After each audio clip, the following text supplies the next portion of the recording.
सूत्र 125. अंतर्विकल्पशून्यस्य बहिः स्वच्छन्दचारिणः भ्रान्तस्येव दशास्तास्तास्तादृशा एव जानते.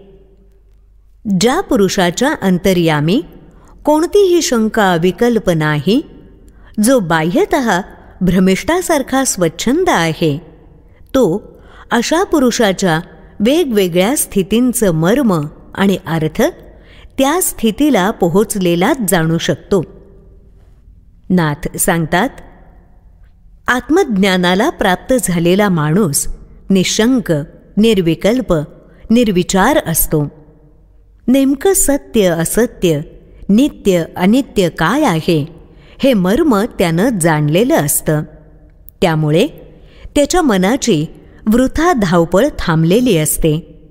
मन शांत आणि बुद्धी स्थिर झालेली असल्यानं तो साक्षी भावानं, निराग्रही दृष्टीनं प्रत्येक प्रसंगाचा विचार करू शकतो.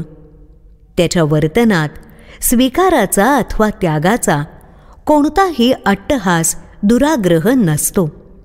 त्याची प्रत्येक कृती आणि कर्म स्वाभाविक असतं. त्यामागील विकार, अहंकार आणि कर्तेपण गळून पडल्यानं कर्मबंधनही विरून जातं. तो खऱ्या अर्थानं निर्विकल्प होऊन सहज वर्तन करत जातो.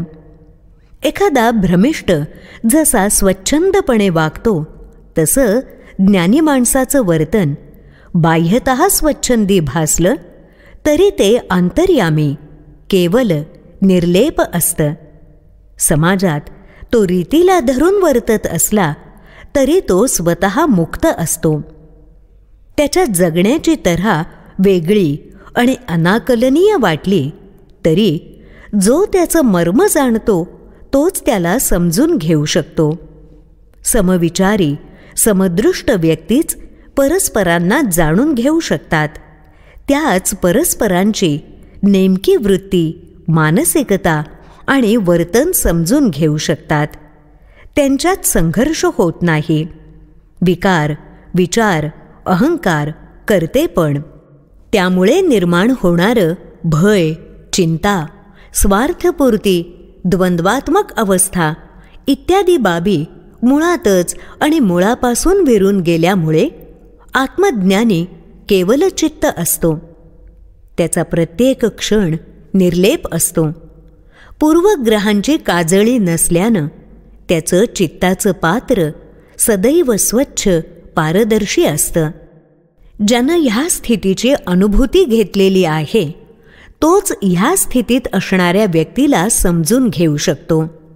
तो बाह्य आचरणावरून व्यक्तिपरीक्षा आणि परीक्षण करत नाही.